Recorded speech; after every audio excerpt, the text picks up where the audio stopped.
Bismillahirrahmanirrahim. Alhamdulillah rabbil alamin hamdan katsiran tayyiban mubarakan fih. Allahumma rabbana lakal hamdu kama yanbaghi li jalalika wa jalali karim 'azim sultanik.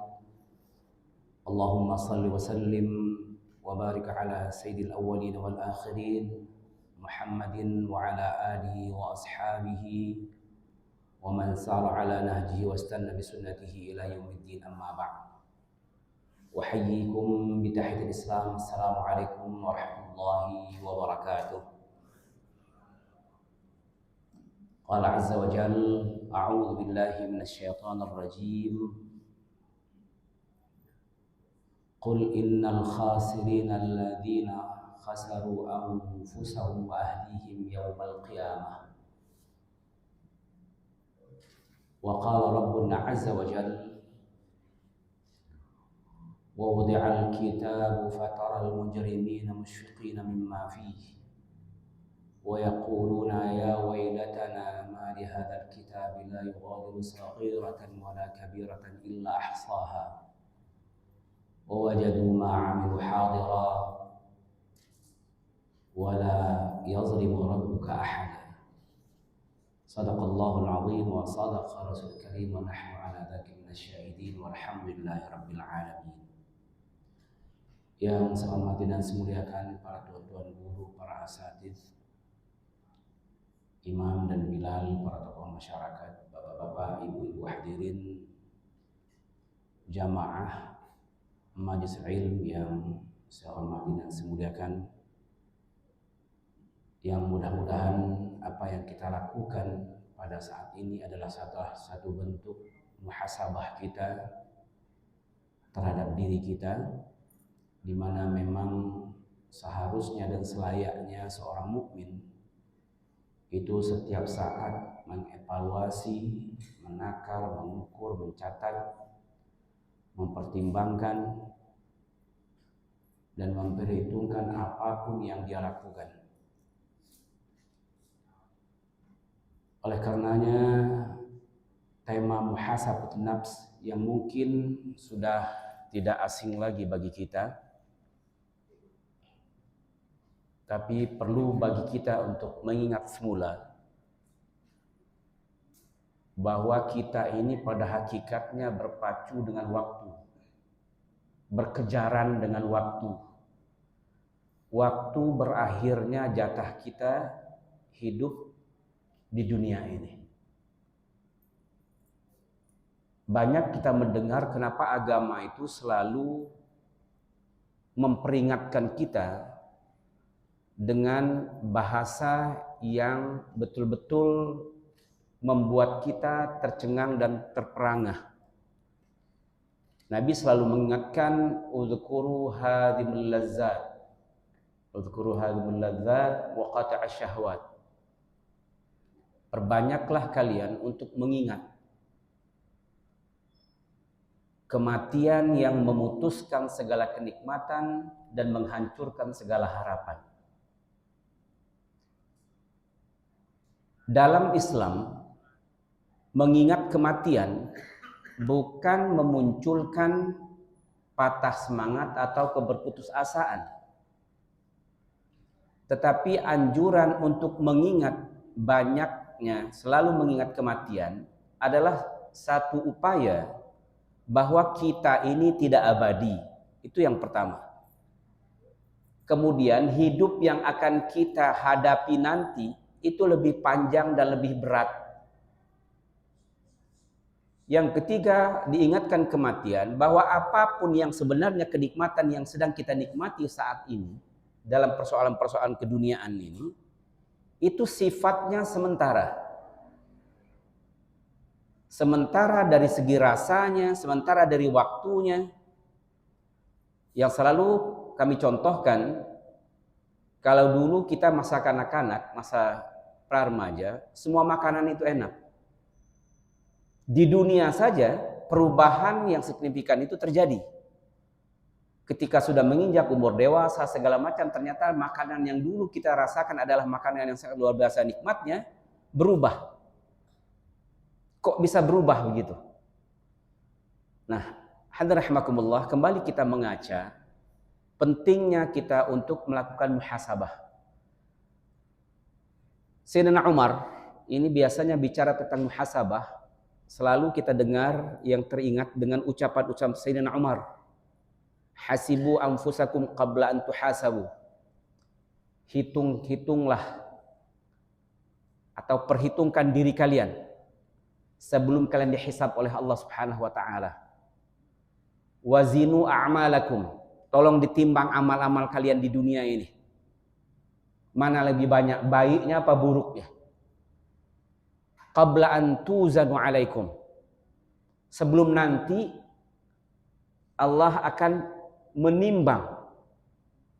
Satu timbangan Allah adalah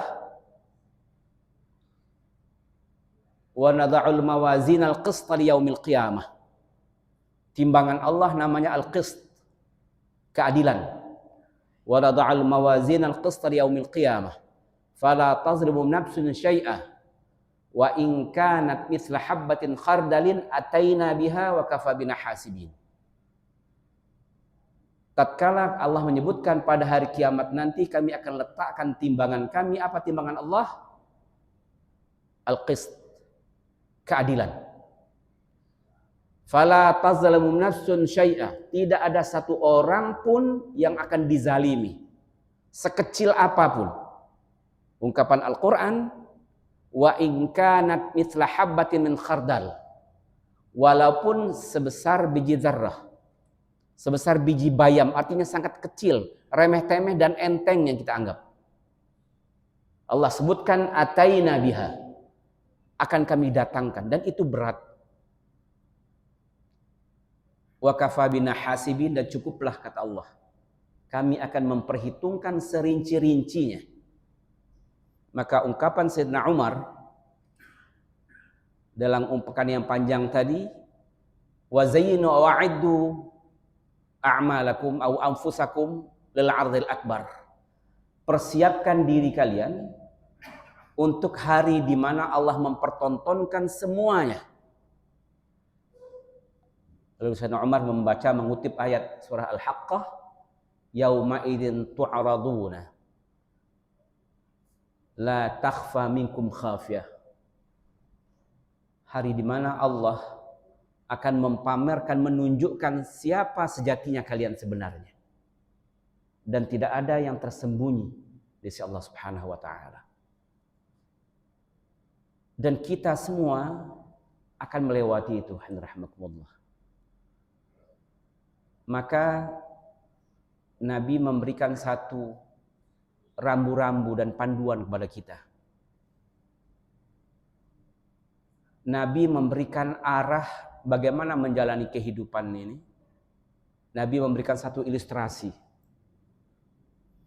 Kelompok yang Nabi sebutkan al-kayyis, orang-orang yang cerdas.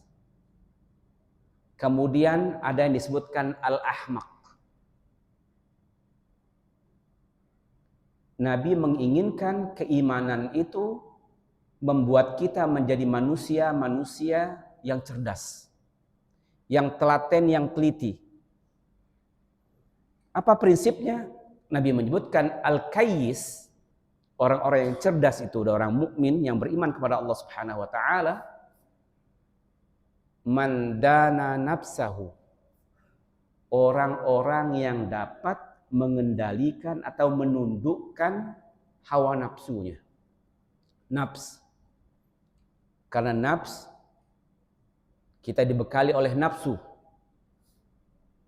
Kita dibekali dengan kepentingan-kepentingan jasadiyah, kepentingan duniawiyah, dan melekat dalam diri kita itu dan sangat berat untuk melepaskannya. Makanya innan nafsa, ketika Zulaikha mengatakan wa ma ibarri'u nafsi innan nafsa la'amaratum bisu. Aku tidak akan pernah membiarkan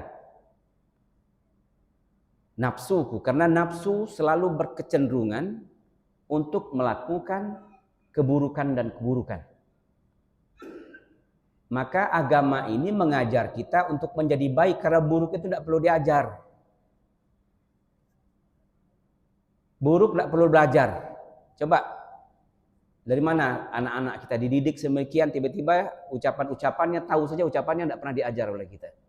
Artinya lingkungan itu, ya, memang kadang-kadang berpotensi untuk membentuk seseorang menjadi berperilaku tidak baik. Ya.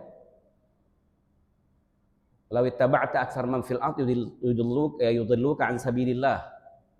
Jika engkau mengikuti semua suara mayoritas yang banyak itu, banyak kata Allah Subhanahu wa taala, justru banyak itu suara terbanyak atau kecenderungan yang terbanyak justru itu mengarah kepada kesesatan. Ya, bukan tidak ada kebaikan. Kalau dihitung-hitung banyak buruknya daripada baiknya. Bukan tidak ada baik. Tidak usah jauh-jauh kita ngukur ke tempat negeri mana, tidak usah ke diri kita sajalah.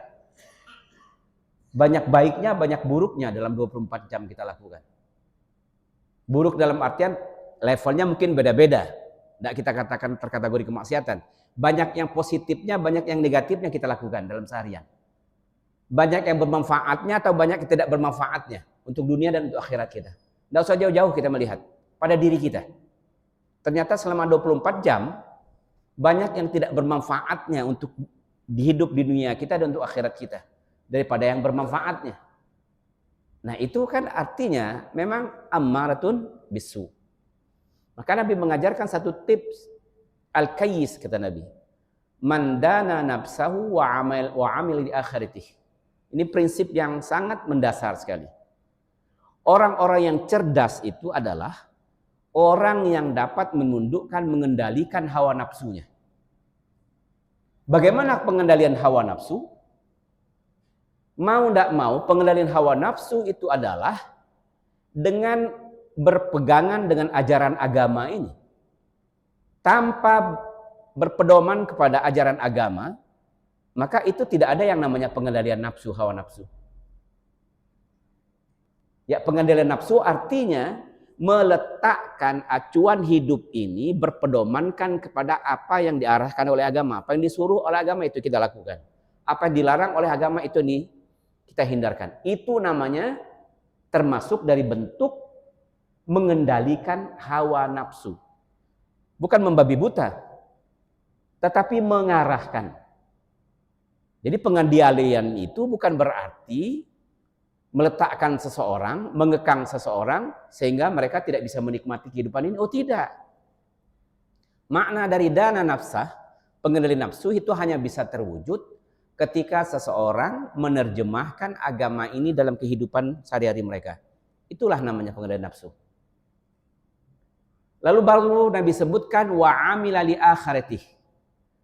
Beramal, bekerja, apapun yang dia lakukan, orientasinya adalah akhirat. Ini menjadi kata kunci ternyata. Beragama dan beramal karena Allah Subhanahu wa taala.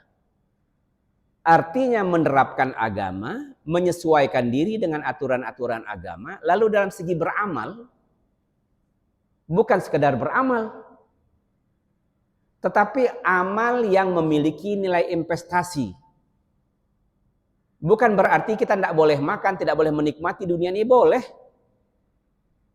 Qul man harrama zinatallah allati akhraja li'ibadi wat tayyibatin wa aqal minar rizq. Katakan wahai Muhammad sallallahu alaihi wasallam kepada mereka, man harrama zinatallah, siapa yang mengharamkan perhiasan-perhiasan yang Allah keluarkan, akhraja li'ibadi wat tayyibati minar rizq, yang Allah keluarkan, Allah anugerahkan, karuniakan kepada umat manusia. Dan khusus untuk orang-orang mukmin, mereka akan mendapatkan nikmat yang sama untuk menikmati dunia ini. Jadi bukan persoalan larangan untuk menikmati dunia ini. Mengendalikan hawa nafsu bukan berarti kita tidak boleh makan enak, tidak boleh tidur enak, tidak boleh punya rumah bagus. Tidak, bukan itu. Bicaranya apakah ini baik atau tidak baik, ini halal atau haram, ini bermanfaat atau tidak bermanfaat, itu dulu menjadi kata kuncinya. Jangan mentang-mentang takdir, sudah kita memilih hidup miskin dengan segala, enggak begitu. Ya, kita ini malah diajarkan oleh baginda Nabi Sallallahu Alaihi Wasallam harus dari satu doa Nabi, Allahumma inni as'aluka tuqa wal afa wal ghina. Ya Allah, aku bermohon kepadamu at-tuqa, ketakwaan, selalu takut kepadamu fis sirri wal alan, di hadapan manusia ataupun di belakang manusia. Alimnya bukan depan orang banyak saja, tapi ketika sendirian pun dia tetap alim dan takut kepada Allah Subhanahu wa taala. Al-afaf, selalu menghindarkan diri dari yang namanya apa yang dilarang oleh Allah Subhanahu wa taala. Lalu yang ketiga disebutkan al-ghina. Al-ghina itu atas ketergantungan. Yang membuat seseorang itu miskin adalah ketergantungan. Ketergantungan dengan apa? Nah, lama kita meliti kenapa Al-Quran menyebutkan asy-syaitan ya'adukumul faqr. Setan itu ya menjanjikan kepada kalian kefakiran. Apa arti kefakiran di situ? Manusia itu selalu hidup dalam kekhawatiran. Jadi ketika Allah menggambarkan tentang surga itu, selalu berulang-ulang Allah sebutkan la khaufun alaihim walahum yahzanun. Mereka tidak ada rasa ketakutan dan tidak ada kesedihan. Ternyata rasa takut dan rasa sedih itulah yang merampas kenyamanan, kebahagiaan seseorang. Takut lapar, takut masa depan, takut apa saja. Munculnya depresi itu lantaran karena takut. Dihadapi dengan rasa takut terus. Dan itu dirongrong. Dan itu yang digambarkan dalam Al-Quran, al-faqr. Sehingga rasa kemiskinan itu selalu ada. Semuanya kita. Sudah dilengkapi, fasilitas segala macam. Ditakutkan lagi. Nanti terjadi hal bagaimana? Ya, orang yang berkekurangan dari segi ekonomi ditakutkan dari aspek ekonomi. Sudah punya anak, berharap punya anak, Allah datangkan anak. Didatangkan lagi takut. Nanti kalau anak ini terjadi apa-apa hal, didatangkan itu. Belum lagi bagaimana masa depan anak, sehingga tidak lepas yang namanya kekhawatiran. Dengan hazan. Kesedihan. Kesedihan tentunya adalah sesuatu yang luput untuk kita raih, ataupun kekecewaan, ataupun sesuatu yang menyakitkan sehingga menjadi sedih. Dan itu Allah akan cabut pada diri orang-orang yang beriman, yang menyempurnakan kepersandarannya kepada Allah Subhanahu wa taala. Maka ungkapan Al-Qur'an, wa may yatawakkal 'ala Allah fa huwa hasbuh. Siapapun yang memang menyandarkan dirinya sepenuh hatinya hanya kepada Allah, maka Allah akan mencukupinya. Dari mana kita belajar ini? Di Palestina, Bu, di Gaza. Kita lihat anak-anak dengan ditindas sedemikian, tapi dididik yang pertama sekali ucapan yang kita sering kita dengar ini, ucapan yang kita baginda Rasulullah SAW mengajarkan kalau kita dalam terpuruk, ucapannya ada hasbunallah wa ni'mal wakil. Ni'mal maula wa ni'mal nasir. Hasbunallah wa ni'mal wakil. Sering enggak kita dengar itu? Itu didoktrin seolah-olah. Dan karena itu bahasa mereka, dia tahu betul. Hasbunallah. Biarlah Tuhan menyelesaikan semuanya. Ini maknanya, Pak. Biarlah Tuhan lebih tahu bagaimana menyelesaikan yang terjadi pada kami ini.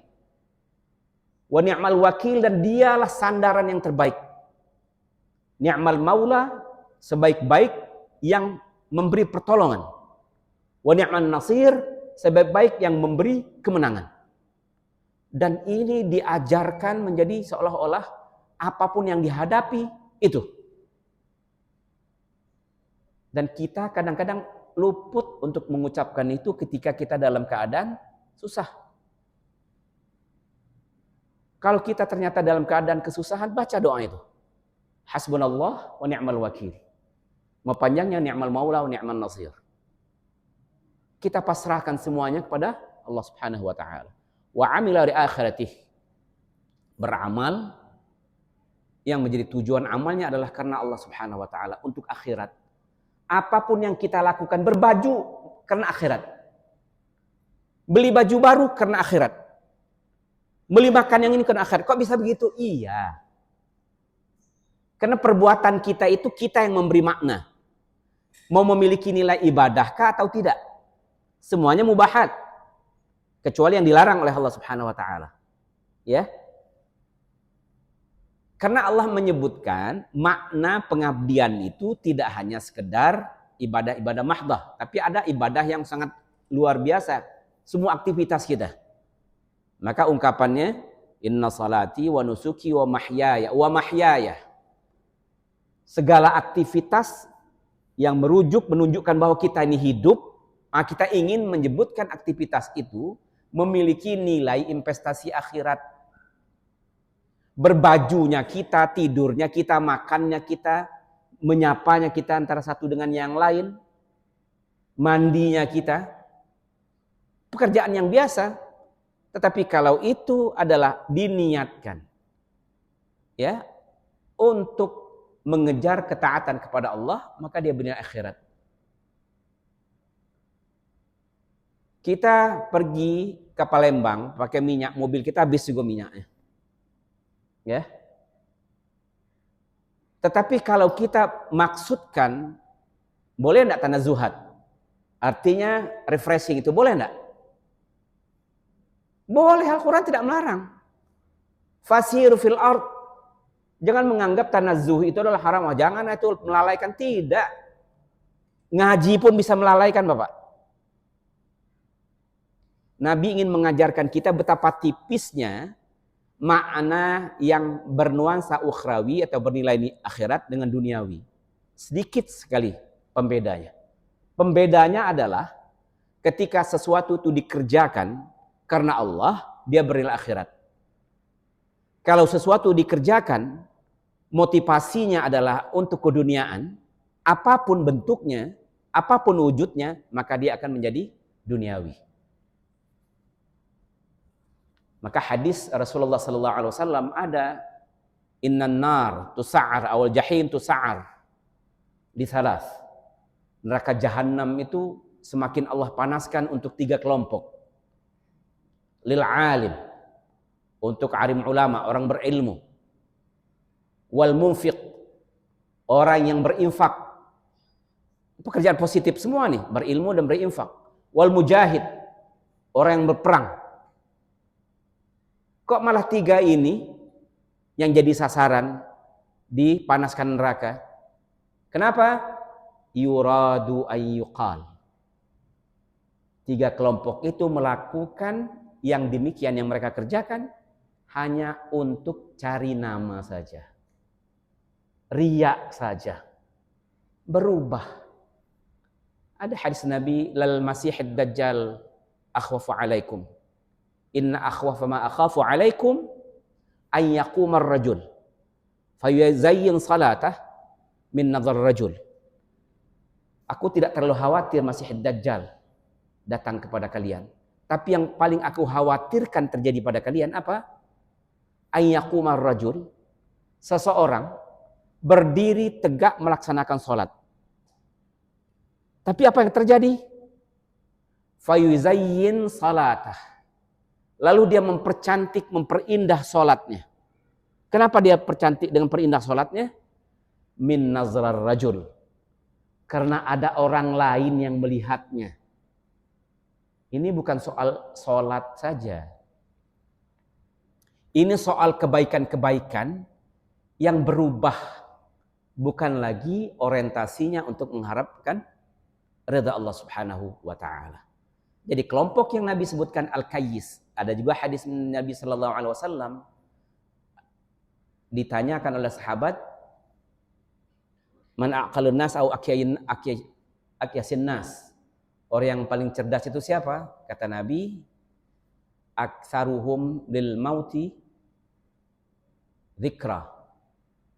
Yang paling banyak mengingat kematian.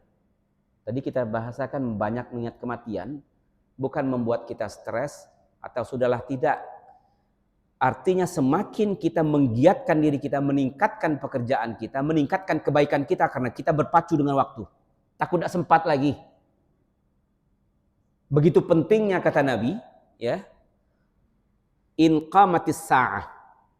Kalau kiamat mau terjadi, wa fi ahadikum fasirah. Ada di antara tangan kalian, di tangan kalian ada bibit korma. Wa in istata'a an yazra'a falyaf'al. Qabla an taqum as-sa'ah falyaf'al. Kalau dia bisa menanam bibit korma itu sebelum kiamat terjadi, kerjakan.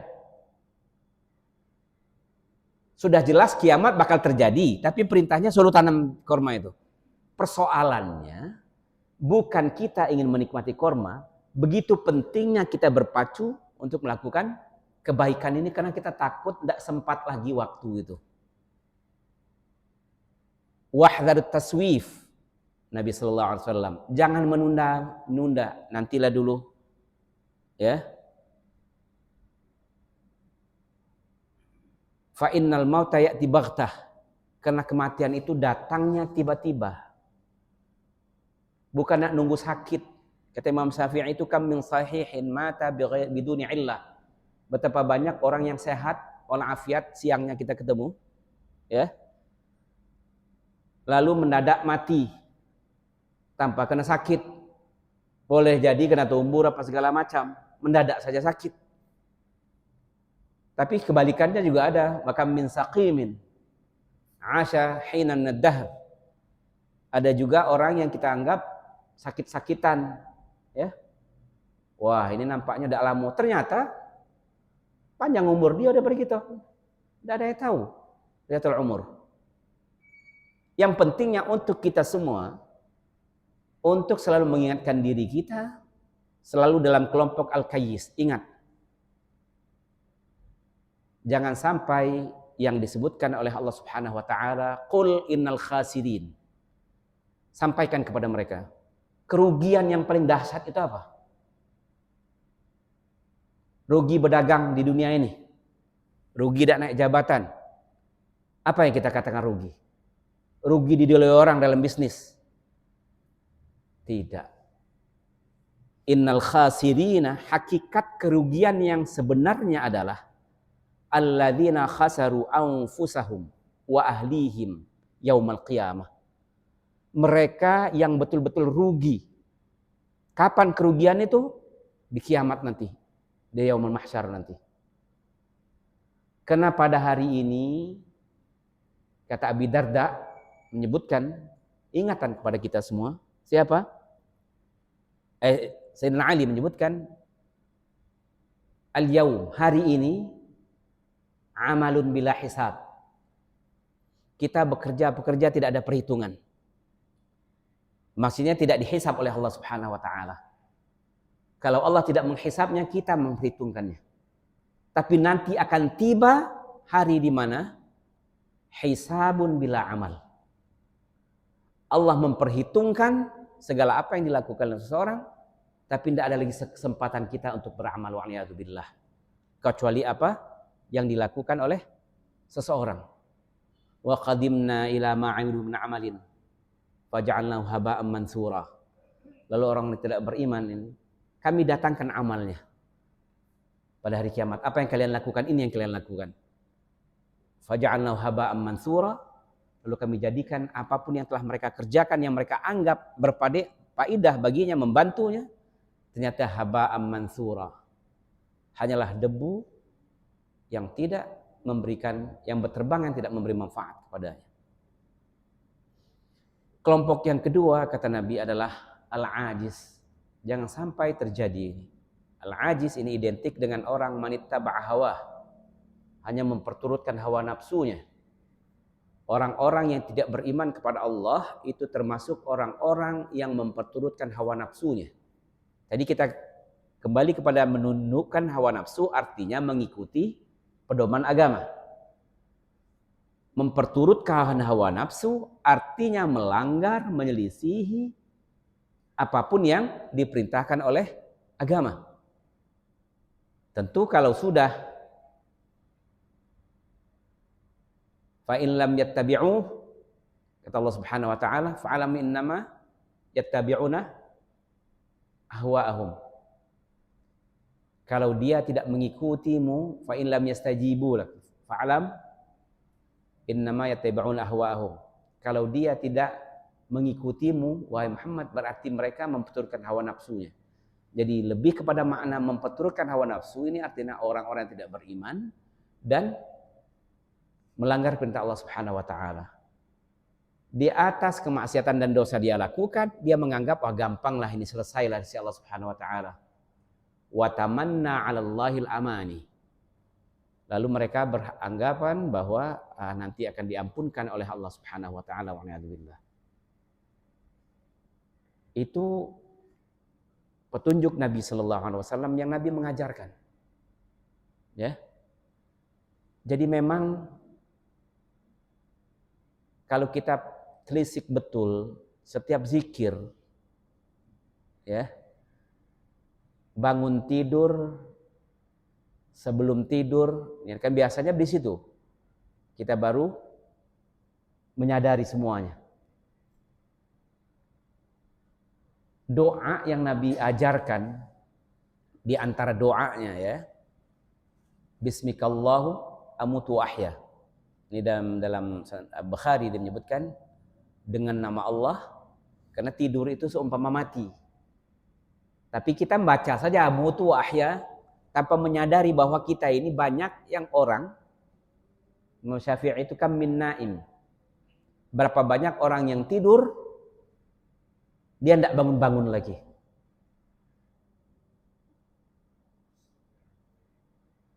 Artinya kita sudah memasuki fase kematian. Doa itu mengajarkan kepada kita ini akan memasuki fase yang namanya kematian.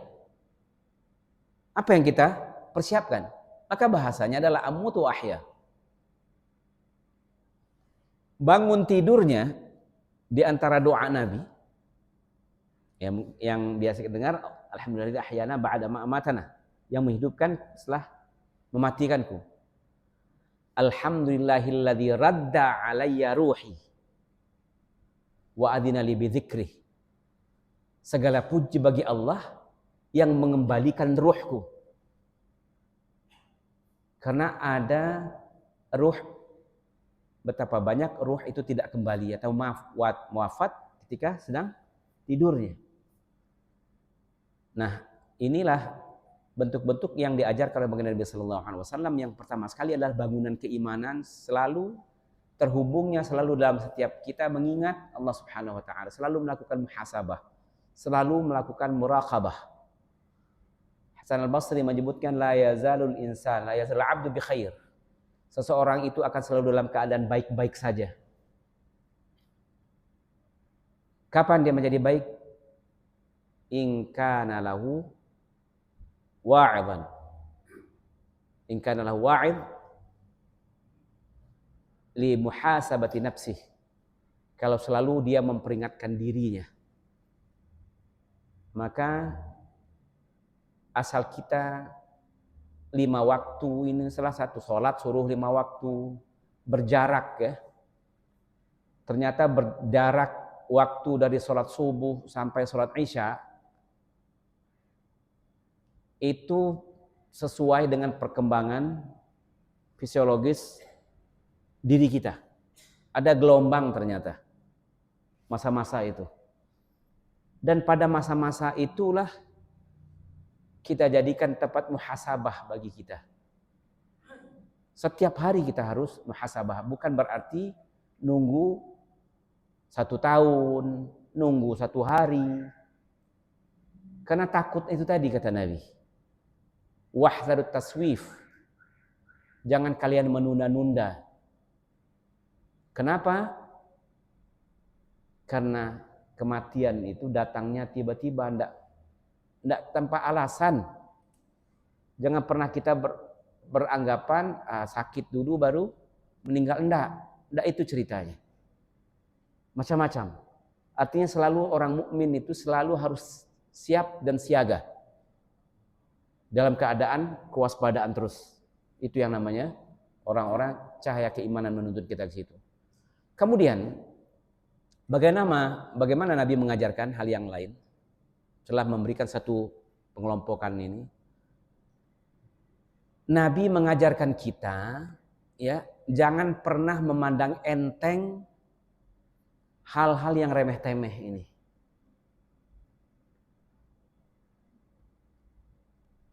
Al-Quran menyebutkan ijtanibu in tajtanibu kaba'ira ma tunhauna anhu nukaffiru ankum sayyi'atikum wa nudkhilkum mudkhalan karima. Jika kalian menjauhi dosa-dosa kabair, dosa-dosa besar, maka Allah akan mengampuni dosa-dosa yang kecil. Nukaffiru ankum sayyi'atikum. Dosa-dosa kecil, kehilapan kecil ini ditoleransi oleh Allah Subhanahu wa taala, dan Allah akan masukkan kalian ke dalam mudkhalan karimah, itu dalam surganya, ridhanya Allah Subhanahu wa taala. Tapi Nabi sallallahu alaihi wasallam mengajarkan kita untuk berwaspada. Jangan menganggap dosa-dosa kecil itu sudahlah gampang dimaafkan, kata Nabi. Kewaspadaan ini iyyakum wa muhqiratidz dzunub. Hati-hati dengan dosa yang kecil-kecil ini. Ya. Fa innahunna ini jatama'na ala rajulin yuhlikanna. Tidaklah dia berkumpul pada seseorang. Kalau istilahnya yang kecil-kecil numpuk-numpuk, akhirnya lama-lama jadi banyak. Yang lebih mengusurkan ilustrasi Nabi adalah seperti perumpamaan orang yang mengumpulkan kayu bakar. Satu orang ngambil satu kayu kering, dua orang ngambil satu lagi, ngambil, akhirnya bertumpuk. Lama-lama kayu bakar itu kan banyak dan bisa membakar dan memusnahkan. Jadi penumpukan ini. Artinya hadis ini mengajarkan bahwa orang mukmin itu selalu dalam kewaspadaan. Dosa besar sudah dia jauhi. Karena dosa besar ini sudah jelas di depan mata apa yang dikatakan dosa besar. Dan ada juga yang kadang-kadang dosa-dosa yang memang baik itu berkenaan, kemarin kita bahas dosa besar yang dilakukan oleh jawarih, anggota tubuh, mencuri, berzina, membunuh, ya. Tapi ada juga dosa besar yang sifatnya ma'asil qulub, yaitu al-kibr, syirik, takabur, riya, ya, kemudian qaulaz zur, al-kadhib. Ternyata itu kategori mengarah kepada zulm, mengarah kepada dosa-dosa besar. Nah, yang kedua ini Rasulullah sallallahu alaihi wasallam mengajarkan kepada kita betapa pentingnya untuk mewaspadai, menghisap atau merincikan. Sehingga ulama mengatakan yang namanya muhasabah itu ada dua bentuk. Qablal amal wa ba'dal amal. Sebelum mengerjakan sesuatu dan sesudah mengerjakan sesuatu. Biasanya orang mengevaluasi begitu enggak? Sebelum berdagang, sesudah berdagang. Ngitung untung tuh, ngitung pertama berapa modal, setelah ada dijual, baru kita ngitung untung. Artinya qablal amal wa ba'dal amal. Sebelum mengerjakan sesuatu, timbang-timbang dulu. Kata Ibnu Mas'ud, timbang-timbang dulu. Kira-kira ini mendatangkan manfaat atau tidak? Menambah beban atau tidak? Atau hanya menambah kesusahan kita dalam segala hal saja berartinya. Ya. Yang paling nampak nyata, contohnya, artinya melakukan sesuatu itu harus dengan pertimbangan yang matang. Man kana yu'minu billah, kata Nabi, falyaqul khairan aw liyasmut. Kalau mengaku diri beriman kepada Allah Subhanahu wa taala, falyaqul khairan. Maka berkatalah dengan perkataan yang baik, yang benar. Kalau perkataan itu tidak berdampak kepada kebaikan, bukan juga berunsur kebenaran, mendatangkan keburukan, kata Nabi, lebih baik diam. Berarti Nabi sudah mengajar kita bukan soal kata saja. Perbuatan-perbuatan yang lain juga kita evaluasi, betul nak ini gini. Untung ruginya dihitung dulu. Bermanfaat atau tidak ini? Segala halnya. Inilah yang namanya muhasabah. Setiap orang sudah memperhitungkan dirinya. Maka ungkapan yang sangat populer dari Sayyidina Umar itu hasibu anfusakum. Al-Quran menyebutkan ya ayyuhalladzina amanu taqullah wal tanzur nafsum ma qaddamat lighad wattaqullah. 2 kali Allah menyebutkan, wahai orang yang beriman, takwalah kamu kepada Allah, wal tanzur nafsum ma qaddamat lighad. Hendaklah setiap orang itu memperhatikan apa yang dia telah kerjakan. Kira-kira nanti dampaknya di akhirat bagaimana? Dampaknya untuk masa depan dia bagaimana? Diapit lagi dengan wattaqullah. 2 kali Allah sebutkan. Takut lagi kamu kepada Allah. Jadi betul-betul rinci dan betul-betul diperhitungkan. Alhamdulillah. Lalu yang ketiga, Nabi mengajarkan kepada kita untuk kaidah muhasabah yang tadi pemetaan secara umum dalam kerangka keimanan, menjadi muslim yang cerdas, kemudian selalu tidak meremehkan segala sesuatu, sekecil apapun perbuatan tetap dalam evaluasi kita. Lalu yang ketiga, Nabi Shallallahu Alaihi Wasallam mengingatkan kepada kita, la tazulu qadama abdin yaumal qiyamah. Belum bergeser lagi telapak kaki atau kaki seseorang ini dari kiamat, hatta yus'al an arba', atau dalam hadis yang lain an khams, melainkan Allah minta 4 pertanggungjawaban. Kita semua akan mempertanggungjawabkan itu di sisi Allah Subhanahu wa taala. An umri, hidup yang Allah anugerahkan kepada kita ini. Hidup itu adalah sebuah anugerah karunia dari Allah Subhanahu wa taala. Ya. Fima afnah. Di mana dia habiskan hidup ini? Itu yang pertama. Allah berikan kehidupan kepada kita, Allah akan minta pertanggungjawaban kepada kita. Ya. Karena ada ungkapan dari Sayyidina Ali. Kita di dunia ini, ad-dunya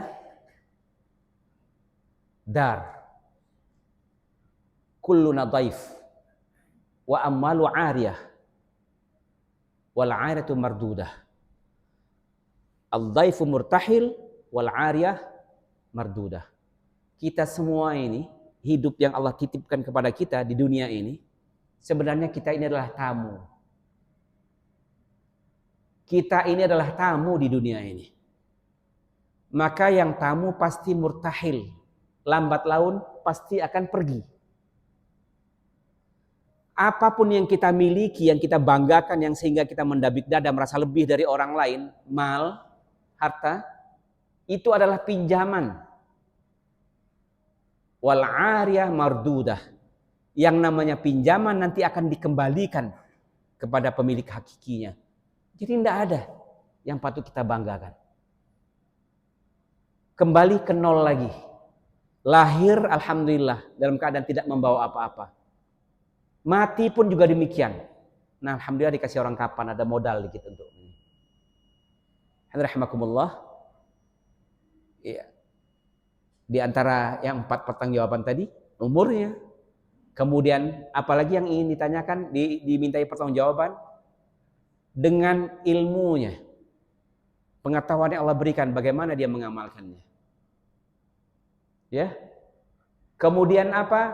Tubuh yang sehat ini. Bagaimana dia mempergunakannya. Lalu keempat, rizki. Kalau rizki bicara tentang harta, 2 Allah tanyakan. Dari mana engkau peroleh rizki itu? Lalu bagaimana cara engkau menghabiskannya?